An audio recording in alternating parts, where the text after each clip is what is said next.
তো প্রিয় শিক্ষার্থীরা, আমরা সবাই বোর্ডের দিকে লক্ষ্য করো, সবাই বোর্ডের দিকে লক্ষ্য করো। বলো তো এখানে কি দেওয়া আছে? কি দেওয়া আছে? যুগ দেওয়া আছে। ওকে, তাহলে এই চিহ্নটার নাম কি বলো তো দেখি? যুগ। এবার বলো তো দেখি, যুগ মানে কি হলো? বাড়ানো। ঠিক আছে, যুগ মানে কি করা? বাড়ানো। ঠিক আছে, কিন্তু তোমার দুইটা আছে, 2 টাকা আছে, ওর কাছে 2 টাকা আছে, তাহলে টোটাল মোট কত টাকা হলো? 4 টাকা হলো। এটা কি করছি আমরা? যোগ করছি। ঠিক আছে, তাহলে যোগ মানে আমরা কি বুঝি? বাড়ানো। ঠিক আছে, ওকে। যেহেতু আমরা যোগ মানে বাড়ানো, সেহেতু আমরা একটা এখন এই যোগটা করব, তাহলে এর আগে তোমরা জানতে হবে এটার নাম কি বলো তো দেখি? 2। ঠিক আছে, তারপরে এটার নাম একক। ঠিক আছে, স্থানীয় মান হলো কি? স্থানীয় মান হলো কি? একক।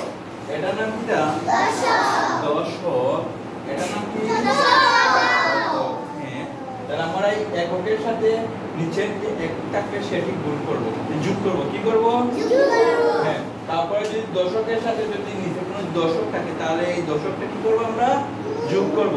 তারপরে শতকের সাথে যদি নিচে কোনো শতক থাকে, তাহলে আমরা কি করব? যোগ করব, মানে বাড়াবো। ওকে, ঠিক আছে, বুঝতে পারছো? ওকে, এবার দেখো তো তোমরা 2 আর 3, তাহলে বাড়াল মানে যোগ করলে কত হলো? সবাই বলতে পারবে। ওকে, কত হলো? আমরা সবাই 5 লিখতে পারি? ওকে, এটার নাম কি বলো তো দেখি? 5। ওকে, ওকে, আমরা সবাই 5 লিখতে পারি। ওকে, এবার কত? শতকের 5। এবার কি? শতকের 5। ওকে, শতকের উপরে কত আছে? 6 আছে। নিচে কি কোনো সংখ্যা আছে? তাহলে আমরা যেটা আছে সেটি বসিয়ে দেব। তাহলে এখানে 6 আছে, তাহলে এখানে কত বসাবো? 6 লিখতে পারি আমরা? ওকে, তাহলে এটার নাম কি বলো তো দেখি? 6। শাবাশ, থ্যাংক ইউ। ওকে, এবার সরি, এখন দশকে করে বলছিলাম, এবার শতক হবে। হ্যাঁ, সরি, এটা হবে দশক। ওকে, এটা হবে শতক।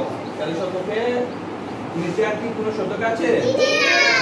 তাহলে শতক কত আছে? 4 আছে। 4 শতক। ঠিক আছে, 4। তাহলে আমি 4 বসে 4 লিখতে পারি আমরা? ওকে, 4 লিখলাম। এটার নাম কি? 4। তাহলে এবার বলো তো টোটাল কত হলো? 465। শতক, একক, দশক, শতক, মানে 4 শতক। এই তো 465। ঠিক আছে, তো 5 65। ওকে, এই অঙ্কটা বুঝতে পারছো তোমরা? সবাই বুঝতে পারছো? হ্যাঁ, তো আমি এটা বলছিলাম কি শতক, এটা শতক নয় কি, এটা বলে এটা দশক। এটা কি হবে? দশক। আর এটা কি হবে? একক। এটা দশক, আর এটা কি হবে? শতক হবে। ওকে, বুঝতে পারছো? এভাবে তোমরা মনোযোগ করতে হবে। সবাই বুঝতে পারছো? সবাই? ধন্যবাদ তোমাদেরকে, অনেক অনেক ধন্যবাদ এটা বোঝার জন্য।